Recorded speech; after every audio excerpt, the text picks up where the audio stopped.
putting some variations into this key of C. And let's take the tune Candyman. We heard Reverend Davis play this at the beginning of this video. He just played an instrumental version. Let me just run through it real quick and sing it the way he used to sing it. Now, you would play this as if a woman and a man were singing. So I'm going to imitate the woman's voice and I'm going to imitate the man's voice. Don't get worried about this. And let's hear what happens. It's a lovely guitar arrangement, which we'll be discussing, and I'll be teaching it to you. Reverend Davis said he learned this in 1905 in the Carolinas. There was a guitar player called Porter Irving that came to his town and he was singing this. Candyman, Santa Claus. That's the woman singing. Candyman, fat and tall. Candyman, you've been here and gone. I'd give anything in the God Almighty world. See my Candyman home. Run and get the picture, get the baby some beer. Run and get the picture, get the baby some beer.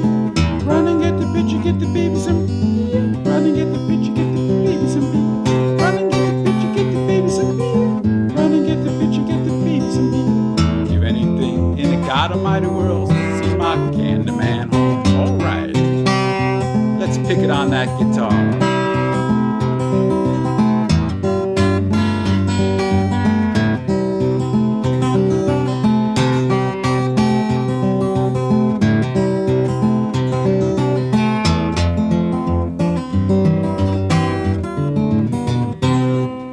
Reverend Davis used to call this style of playing old-fashioned picking. I guess that was because it came about at the turn of the century. He sort of looked down his nose at it, saying that was the way the old-fashioned players would play guitar, and he would play much fancier, much more complicated, and indeed he did.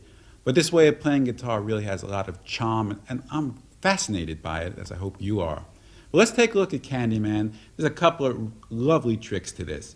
We're in the key of C, and we have our pinky with the C chord on the 3rd fret of the 1st string.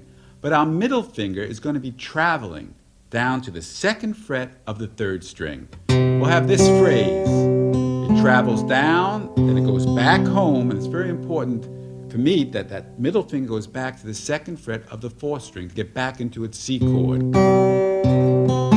Back home, and back down to the 2nd fret of the 3rd string. Now, Reverend Davis only used 2 fingers, as I mentioned, so I'll be playing this with 2 fingers, every once in a while a little help from my middle finger. You see what's comfortable for you. Take a look at the tablature. Again, there's nothing difficult about the chord positions. We just have the C, the F, and a G chord. So I think we'll be ready now to split the screen, and we'll play it slowly together, and then we'll bring it up to tempo. You ready?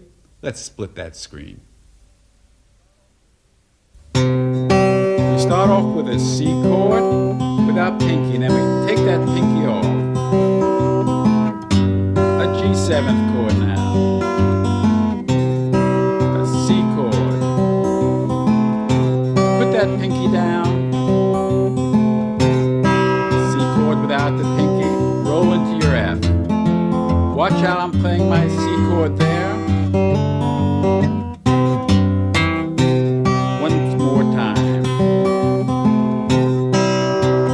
Your middle finger's going back home.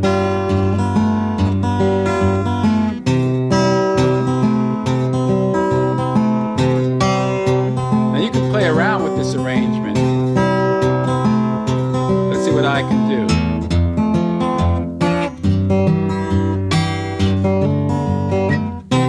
Here we go. I'm going to hammer into that C chord.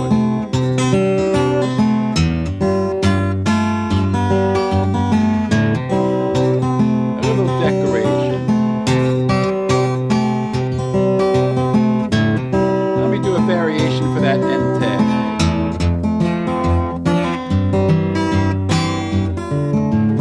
Let me bring it up to